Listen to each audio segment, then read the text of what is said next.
तो बच्चों, कैसे आप सब? आशा करता हूँ आप सब अच्छे होंगे, स्वस्थ होंगे, सेहतमंद होंगे। आज हम इस वीडियो में आपको बताएंगे कि आप अनंत विस्तार की समतल आवेशित चादर के निकट विद्युत क्षेत्र की तीव्रता का व्यंजक आप कैसे प्राप्त करेंगे। इस वीडियो में हम आपको बहुत ही आसान शब्दों में लिखकर समझाएंगे। अगर आप हमारा पूरा वीडियो एक बार देख लेते हैं तो आप बहुत ही आसानी से सिद्ध कर देंगे। तो सबसे पहले हम आपको चित्र के माध्यम से थ्योरी लिखना बताएंगे। तो ब्लैक बोर्ड पे देखिए, इसमें लिखेंगे माना ABCD, माना ABCD, माना ABCD एक अनंत विस्तार की समतल चादर है, यानी कि इसकी कोई लंबाई निश्चित नहीं है। इसलिए आप चित्र इसका छोटा भी बना सकते हैं और बड़ा बना सकते हैं, क्योंकि शब्द है अनंत विस्तार, यानी कि अनंत विस्तार इसका कोई इसकी लंबाई चौड़ाई निश्चित नहीं है। तो यहाँ पर लिखेंगे माना ABCD एक अनंत विस्तार की समतल चादर है।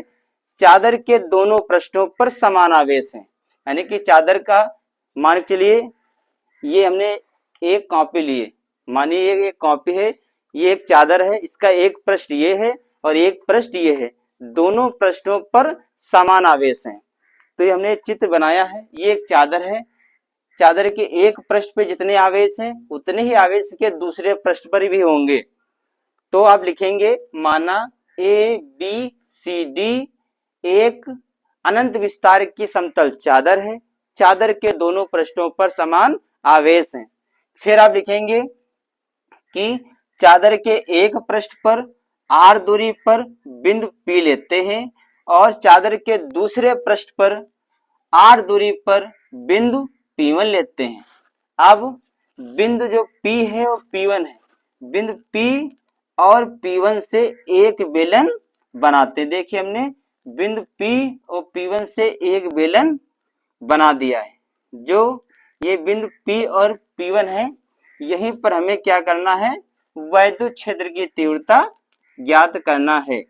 जो बेलन है, बेलन के दो सिरे हैं बिंदु P और P1, यहीं पर हमें वैद्युत क्षेत्र की तीव्रता ज्ञात करना है। जो चादर का एक सिरा है बिंदु P, यहाँ पर एक मान लेंगे लघु क्षेत्रफल है dA वेक्टर, और जो चादर का दूसरा पृष्ठ है P1, यहाँ पर भी मानेंगे लघु क्षेत्रफल dA वेक्टर। इस प्रकार से आप चित्र को बना लेंगे। एक बार हम आपको फिर से चित्र के माध्यम से समझाते हैं कि आप थ्योरी को कैसे लिखेंगे, फिर हम आपको लिखकर भी बताएंगे कि आप परीक्षा में जाकर किस प्रकार से थ्योरी को लिखेंगे। तो लिखेंगे माना ABCD एक अनंत विस्तार की समतल चादर है, चादर के दोनों पृष्ठों पर समान आवेश है। फिर लिखेंगे चादर के एक पृष्ठ पर R दूरी पर बिंदु P स्थित है और चादर के दूसरे पृष्ठ पर R दूरी पर बिंदु P1 स्थित है। बिंदु P1 से एक बेलन बनाते हैं। बिंदु P और P1 के दोनों सिरों पर वैद्युत क्षेत्र की तीव्रता ज्ञात करना है। बस थ्योरी में आपको इतना ही लिखना है। अब हम आपको लिखकर बताते हैं कि आप किस प्रकार लिखेंगे। माना ABCD एक अनंत विस्तार की समतल चादर है, चादर के दोनों पृष्ठों पर समान आवेश हैं। चादर के एक पृष्ठ पर R दूरी पर बिंदु P लेते हैं तथा चादर के दूसरे पृष्ठ पर R दूरी पर बिंदु P1 लेते हैं। P P1 से एक बेलन बनाते हैं। बिंदु P P1 के दोनों सिरों पर वैद्युत क्षेत्र की तीव्रता ज्ञात करना है, यानी कि जो बिंदु P है और P1, इसके दोनों सिरों पर वैद्युत क्षेत्र की तीव्रता ज्ञात करना है।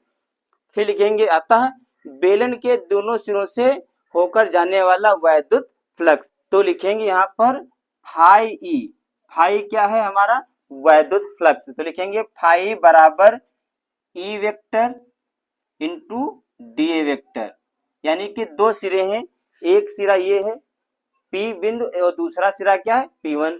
तो दोनों सिरों पर वैद्युत क्षेत्र की तीव्रता का व्यंजक हमें ज्ञात करना है।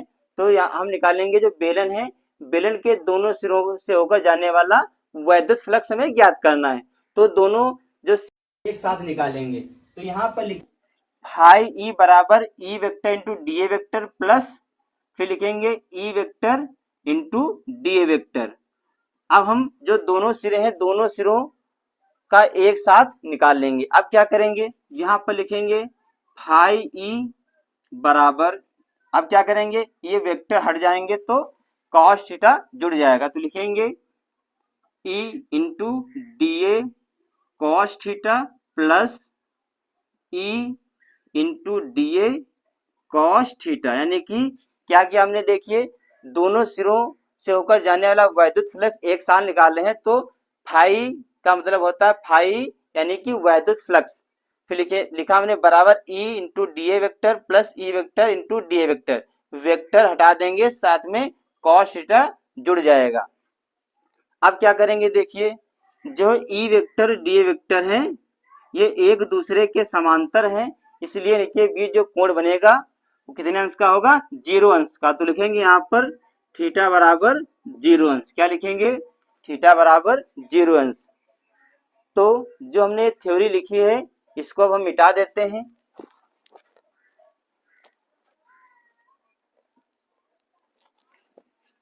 अब क्या करेंगे, थीटा बराबर रखेंगे 0 अंश, यानी कि जहां पर कॉस थीटा और कॉस थीटा यहाँ पर है, थीटा के स्थान पे 0 अंश रखेंगे तो हो जाएगा ये फाई ई बराबर E into D A cos 0 अंश plus E into D A cos 0 अंश।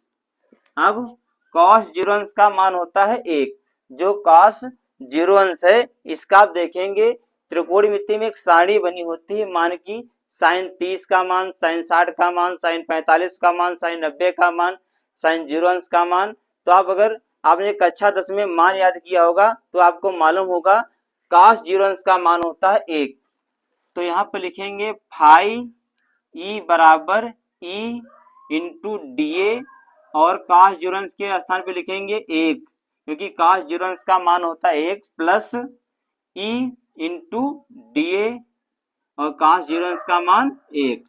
तो यहाँ पे हो जाएगा फाई ई बराबर गुणा हो जाएगा तो हो जाएगा E into D A plus E into D A.